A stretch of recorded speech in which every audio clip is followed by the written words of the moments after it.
সুন্দরবনের অবহেলিত শিশুদের পুজো দেখালেন দেবাংশু। তাদের অনেক স্বাদ ছিল যে কলকাতায় দুর্গাপুজো দেখবে, কিন্তু কোনো উপায় ছিল না। তৃণমূলে দেবাংশু তাদের সঙ্গে নিয়ে তাদেরকে কলকাতা পরিক্রমা করালেন, পুজো বিভিন্ন প্যান্ডেল হকিং করালেন এবং তাদেরকে খাওয়া দাওয়া করালেন এবং অনেক আনন্দ দান করলেন। দেখুন দেবাংশু কী করলেন। যখন গাড়িতে উঠবে তখন সবাই তোমরা সবাই এক সিটে বসছো তো। পশ্চিমবঙ্গের সব প্রান্তের মানুষের ইচ্ছা থাকে কলকাতায় এসে ঠাকুর দেখা। আমাদেরও ছোটবেলায় ছিল, কিন্তু অনেক বড় হওয়ার পর কলকাতায় এসে ঠাকুর দেখার সুযোগ পেয়েছি। এদেরও সেই ইচ্ছা থাকতে পারে, টিভিতে দেখে মা বাবার কাছে বায়না করতে পারে।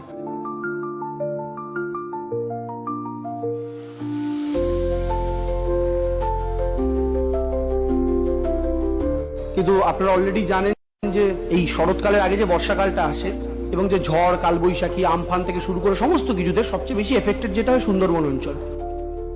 সেই জায়গা থেকে দাঁড়িয়ে এদের পক্ষে সেই এলাকাতে দুর্গাপুজো পালন করা, তাদের মতো করে উৎসব পালন করা, সেই জায়গা থেকে দাঁড়িয়ে যদি কলকাতায় এসে এরা ঠাকুর দেখতে পারে, সেটা একটা ইচ্ছা, আকাঙ্ক্ষা বলুন, সেটা আমাদের প্রত্যেকের মনেই আছে, যারা যেভাবে যখন এক্সিকিউট করতে পারে।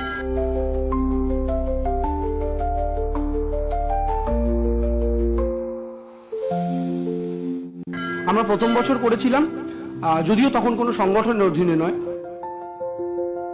প্রথমবার আমরা করেছিলাম পথ শিশুদের নিয়ে। তারপরের থেকে সুন্দরী ট্রাস্ট গঠিত হওয়ার পর গৌরব সেখানে প্রত্যেক বছর যায় এবং প্রত্যেক বছর গিয়ে বিভিন্ন সামাজিক কর্মসূচি সেখানে করে।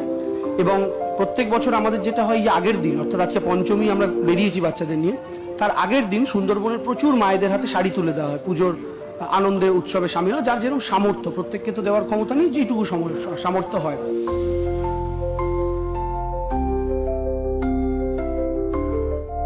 এবং যে বন্ধু বান্ধবরা আমাদের সহযোগিতা করেন, প্রত্যেকের আর্থিক সহযোগিতা নিয়ে আমরা সেটা করি।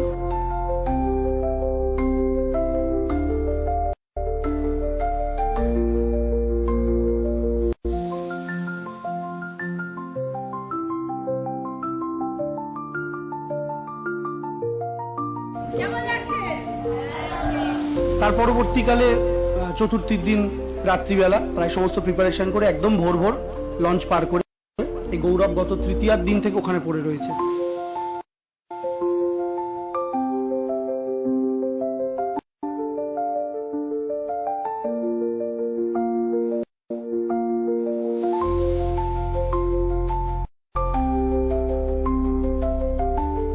এবং ইতিমধ্যে আপনারা পুরোটাই দেখছেন, এটা প্রথম পুজো।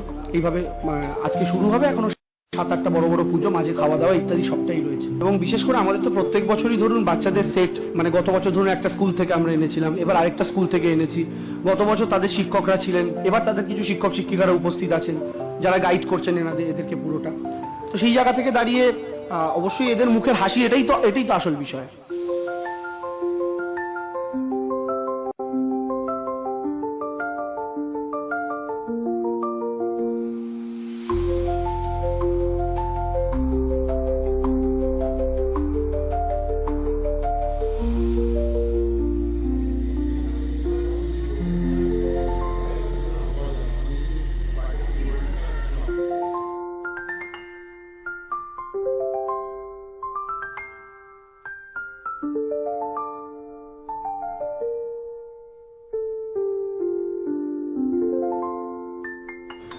এরা হাসবে, আনন্দ করবে এবং তাদের এলাকাতে ফিরে গিয়ে তাদের বন্ধুদের গল্প করবে তারা কলকাতা ঠাকুর দেখে এসছে, কটা ঠাকুর দেখেছে, যেমন আমরা ছোটবেলায় বলতাম এতগুলো ঠাকুর দেখেছি।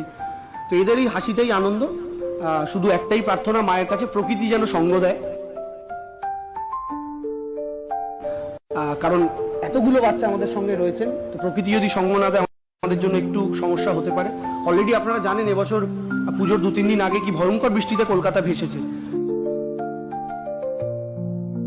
কিন্তু মায়ের কৃপায় বা যেভাবেই বলুন না কেন, 12-14 ঘন্টার মধ্যে গোটা কলকাতাই প্রায় জলমুক্ত হয়ে গিয়েছে। ফলে এখন গোটা কলকাতার রাস্তায় শুকনো খটখটে, রোদ আছে, কষ্ট হচ্ছে, তাও বেটার যেন বৃষ্টিটা না হয়, এটাই প্রার্থনা।